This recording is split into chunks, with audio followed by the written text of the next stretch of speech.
Meus irmãos, meus amigos, aqueles que têm acompanhado as nossas aulas aqui nesse canal do YouTube, também pelo Facebook e outras mídias que a igreja está disponibilizando. Então, bem-vindos para essa nossa reflexão hoje sobre a Palavra de Deus. Nós estamos iniciando um tema novo.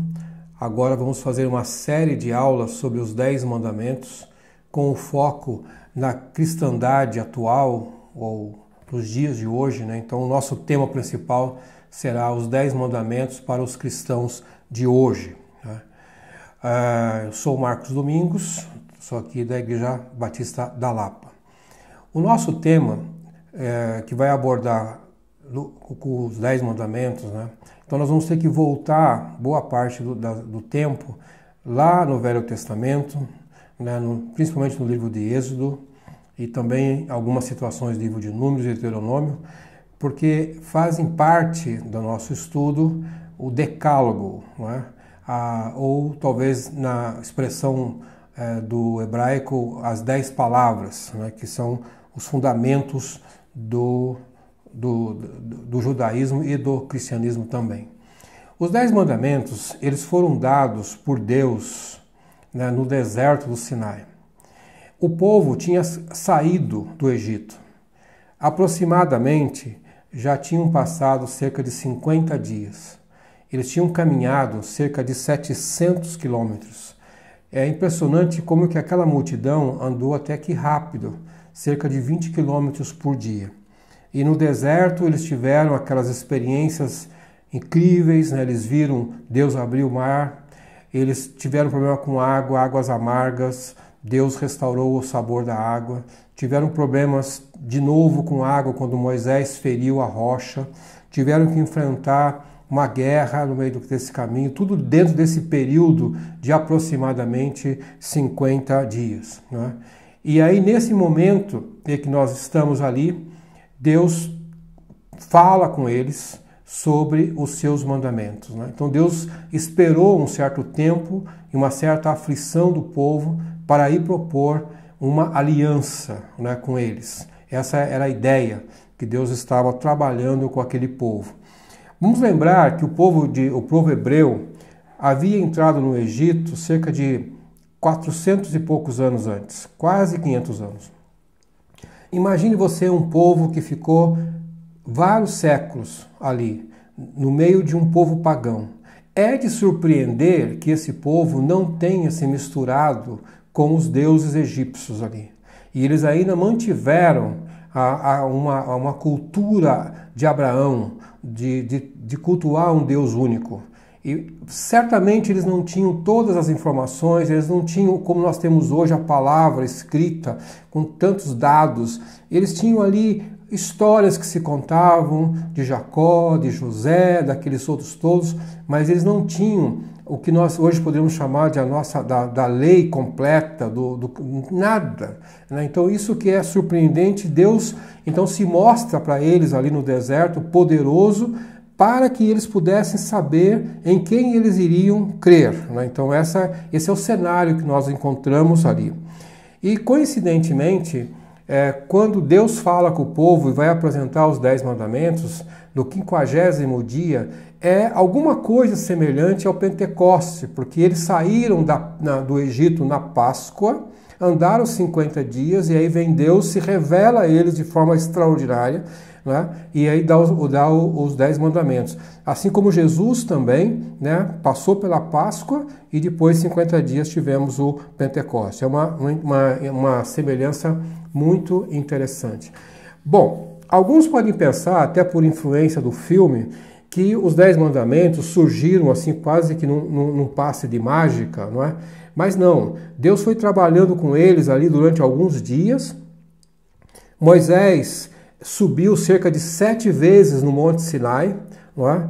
E Deus ia falando, ele voltava, depois ele se reportava ao povo, e dessa forma o povo foi tendo uma certa convivência com Deus e com a sua majestade, e de tal forma que quando Deus vai falar com eles, então aí nós vamos ver que a Bíblia descreve como teve raios, trovões e fumaça e uma grande nuvem. Então eu imagino aquilo assim, um grande espetáculo, não é? Um espetáculo no bom sentido, né, de estar acontecendo, que deixou o povo bastante atemorizado. Então esse é o que eles estavam enfrentando, né, ali no pé do Monte Sinai. Né? Isso nós vamos encontrar no texto bíblico de Êxodo, que nós podemos acompanhar bem. Muito bem. Quem teve já a oportunidade, talvez, de visitar o Monte Sinai hoje, como eu tive a chance no ano passado, e você vai seguir ali um trajeto hoje muito bem conduzido pelos turistas e tal, você vai chegar num lugar que é assim espetacular, porque você vai chegar numa montanha de cerca de 2.280 metros, não tem nada, não tem nenhuma árvore, não tem nada, e até hoje é muito difícil para você alcançar o topo dessa montanha. São horas caminhando, por exemplo, da estrutura turística que tem hoje, leva-se cerca de 4 a 5 horas para chegar até no topo, né? E tem uma pequena igreja lá em cima construída, e querem também passar a ideia de que numa daqueles buracos ali foi da onde Moisés tirou as pedras para fazer os 10 mandamentos. Então hoje ainda é um cenário icônico, é um cenário interessante de se conhecer e vislumbrar aquilo tudo, e a maioria das pessoas que visita esse lugar acaba passando a noite inteira caminhando para ver no amanhecer o nascer do sol. Então esse é hoje o espetáculo, como as fotos que estão sendo mostradas aqui nesse vídeo também. Bom, vamos primeiro pensar agora no que significa, qual era o objetivo dos 10 mandamentos, não é? Deus está ali trabalhando com aquele povo, né, estabelecendo regras de vida, não é? Regras de conduta, quer estabelecer uma nova cultura ali. E qual era o objetivo? Quando no texto que nós estamos acompanhando em Êxodo capítulo 19, versos 5 e 6, diz assim: agora, se me obedecerem fielmente e guardarem a minha aliança, vocês serão o meu tesouro pessoal dentre todas as nações. Embora toda a terra seja minha, vocês serão para mim um reino de sacerdotes e uma nação santa. Então, antes de Deus divulgar, e aliás Deus divulgou os 10 mandamentos primeiro de forma verbal, não é? Eles ouviram a voz de Deus dizendo quais eram os mandamentos que ele queria que eles seguissem, né? Depois é que veio as tábuas, né? Aí ficou quase que um monumento mesmo, né? Mas o objetivo é que Deus estava ali criando um povo para si, um povo que tivesse a sua identidade, né? E quando nós vamos encontrar alguns teólogos e outros pensadores que tratam do assunto, alguns dizem assim: é mais do que uma lei religiosa. Então, quando nós estamos pensando nos 10 mandamentos e nos outros mandamentos que aparecem juntos nessa mesma ocasião, né, mas principalmente esses 10 que se destacam, né, é mais do que uma lei religiosa. É um pacto de aliança, é um testemunho entre Deus e o seu povo. É como se fosse uma certidão de casamento que está sendo estabelecido ali entre Deus e o povo, lá no deserto do Sinai. E um outro comentarista usa uma palavra bastante sofisticada, dizendo que é a quintessência, ou seja, é a nata, é a coisa mais sublime que pode ter na administração de Deus. Interessante que até os ateus também se referem aos 10 mandamentos de uma forma até respeitosa. Esse escritor chamado Richard Dawkins, ele escreve assim: se você acredita que os 10 mandamentos são um guia para uma boa vida, então eu presumo que você não compreende o significado deles. Então veja que mesmo um ateu tem a ideia de que os 10 mandamentos é muito mais que um código moral, um código de comportamento, não é? E um outro teólogo e pastor Roberts, Ele diz assim, Robert Denford Balfour, ele diz assim, os 10 mandamentos não são apenas a constituição, mas também o padrão de cultura judaica. A partir desses 10 mandamentos, estabelece ali esse padrão, como que os hebreus iriam se comportar por todo o resto da história, como nós temos até hoje, que eles seguem com bastante rigor os mandamentos de Deus. Mas muito bem, então no Êxodo capítulo 20, verso 3, que é o nosso foco da aula hoje, o primeiro mandamento diz assim, não terás outros deuses além de mim. O que é que significa isso? Diante da minha face, ao meu lado, que se possa juntar a mim, não haverá nenhum outro Deus, eu sou o único, eu sou superior a todos eles. Então veja que naquela cultura, e até hoje nós ainda encontramos muitos povos que têm vários deuses, né, cultuam vários deuses, mas Deus exigia deles que ele fosse o único, não poderia ter nenhum outro ídolo que pudesse ser paralelo a Deus, não é? E nós encontramos então um grande teólogo já da antiguidade, e ele dizia assim, tudo o que é amado, temido, tudo que é prazeroso ou dependente, mais do que Deus, torna-se um Deus na nossa vida. Essa proibição inclui um preceito que é o fundamento de toda a lei, de que tomamos o Senhor por nosso Deus e aceitamos para adorá-lo, com humildade, reverência e depositamos nossas afeições inteiramente nele. O pensamento de Joseph Benson é de que se a gente tem alguma coisa que está competindo com a nossa adoração com Deus, que toma o lugar da nossa adoração com Deus e que nos dá mais prazer do que estar na presença de Deus, então aí nós já estamos contrariando o primeiro e grande mandamento. Interessante que quando vamos passando ainda pela história bíblica, nós vamos encontrar que Deus, quando se refere ao povo de Israel, e que ao longo da história houve altos e baixos, mas muitas situações de que Deus ficou muito bravo com aquele povo, e a figura que é usada pelos profetas é que houve um divórcio, é que houve ali um adultério, porque havia uma aliança entre Deus e o povo.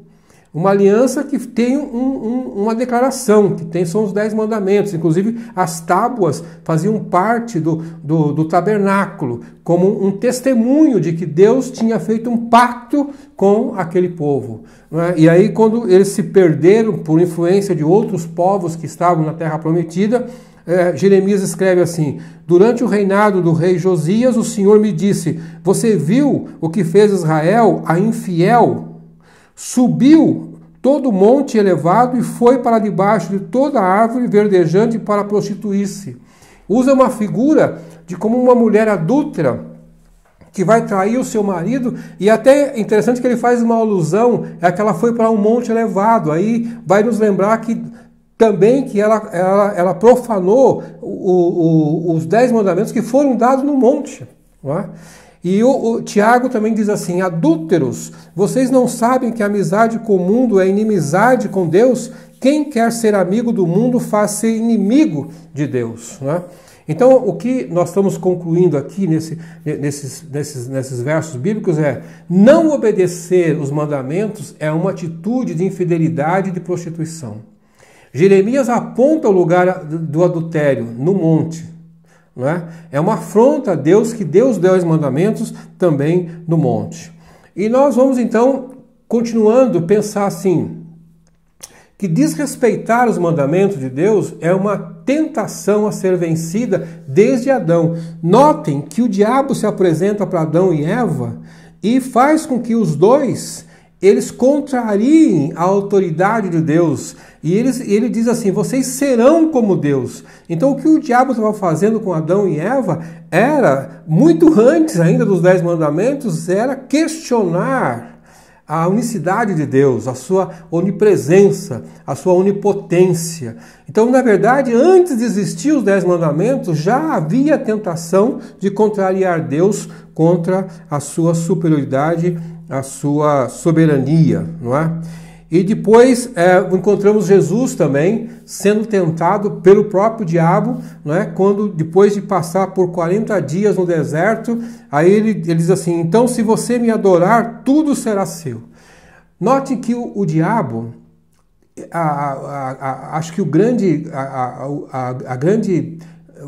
objetivo dele é fazer com que os povos contrariem essa teocracia, contrarie a adoração única de Deus. Esse é o propósito dele.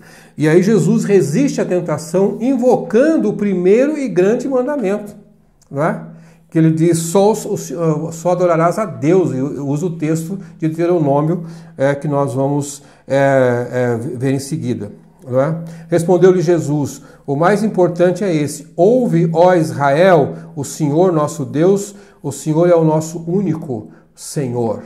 Não é? Então veja que Jesus sempre se referiu aos 10 mandamentos, né, como válidos, e Jesus obedeceu os 10 mandamentos, e Jesus coloca a adoração a Deus Pai até acima da sua própria pessoa enquanto filho, né? E aqui Jesus está respondendo uma pergunta de um mestre da lei que estava tentando pegar Jesus em alguma falha, e Jesus reafirma, né, que esse primeiro mandamento é o mais importante deles.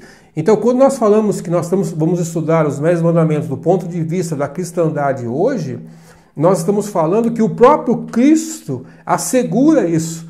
Então, não deve ser estranho para nenhum cristão o fato de que nós devemos obedecer, sim, os 10 mandamentos, porque o próprio Cristo enfatizou isso, né?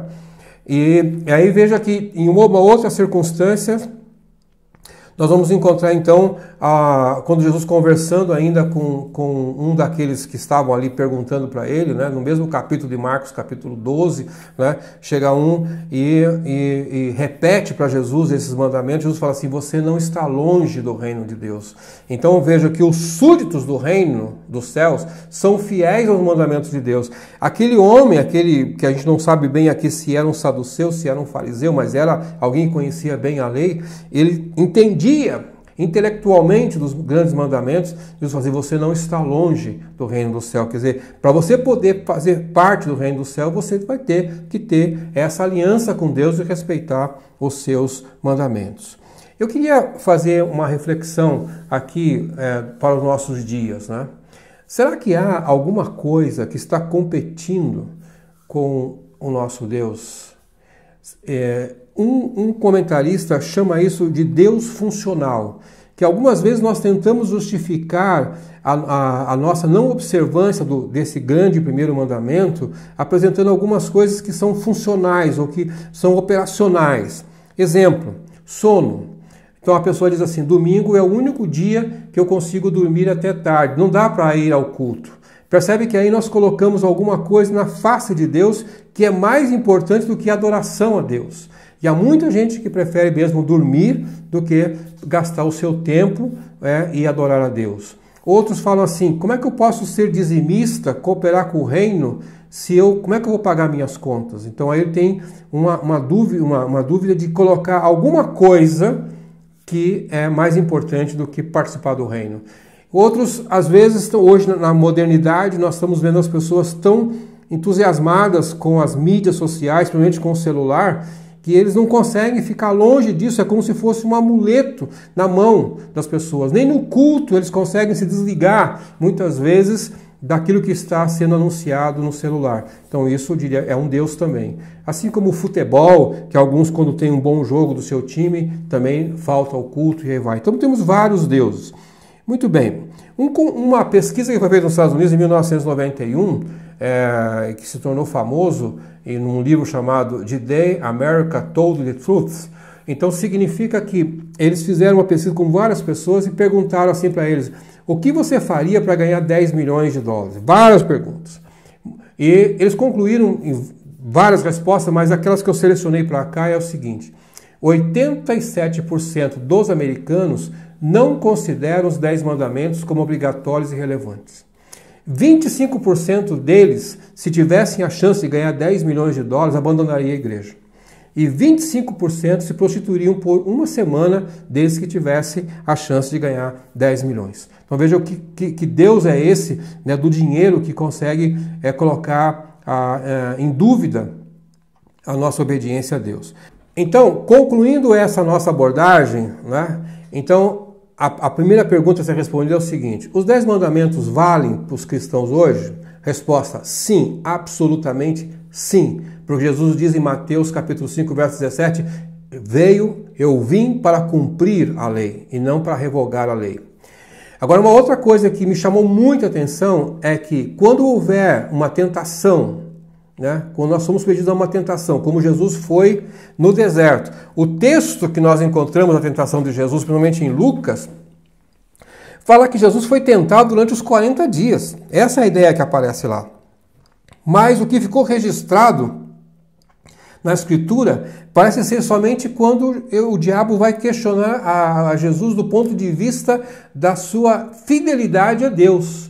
Então eu estou concluindo dizendo o seguinte, que qualquer tentação que nós possamos sofrer para desobedecer os 2 primeiros mandamentos e principalmente amar a Deus sobre todas as coisas é uma tentação diabólica, é a ação do diabo.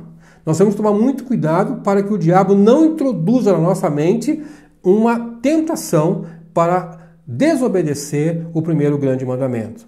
Deus é único, não divide espaços com cultos ecumênicos. Às vezes nós somos tentados a ir participar de uma reunião, assim, olha, veja bem, religião não se discute, nós vamos fazer um culto, vamos trazer o reverendo tal, o bispo tal, o pai de santo X, o monge não sei das quantas. Isso não é possível na nossa participação, porque nós estaríamos colocando em pé de igualdade o nosso Deus. Nosso Deus é único. Nós só podemos adorar um único Deus. Não há espaço para outro. Para uma sociedade permissiva, né, que nós estamos vivendo hoje, que tudo pode, os 10 mandamentos, para eles, são apenas sugestões. Para nós, é uma obrigatoriedade. Se não permanecemos em oração, diz John Owen, um teólogo reformista puritano, ele diz assim: se não permanecemos em oração, permaneceremos em tentação. Querido irmão, querida irmã, amigo que está nos ouvindo, então veja, os 10 mandamentos não são ilustração, não são parte da história, é parte da nossa vida, faz parte do nosso pacto com Deus, da nossa aliança com Deus. Então é muito sério a gente abrir espaço para não ser cumprido. Eu quero deixar aqui a você o meu apoio, meu estímulo para que você observe os 10 mandamentos e principalmente adorar a Deus sobre todas as coisas. Em nome de Jesus eu oro por você para que isso seja possível na sua vida. Amém.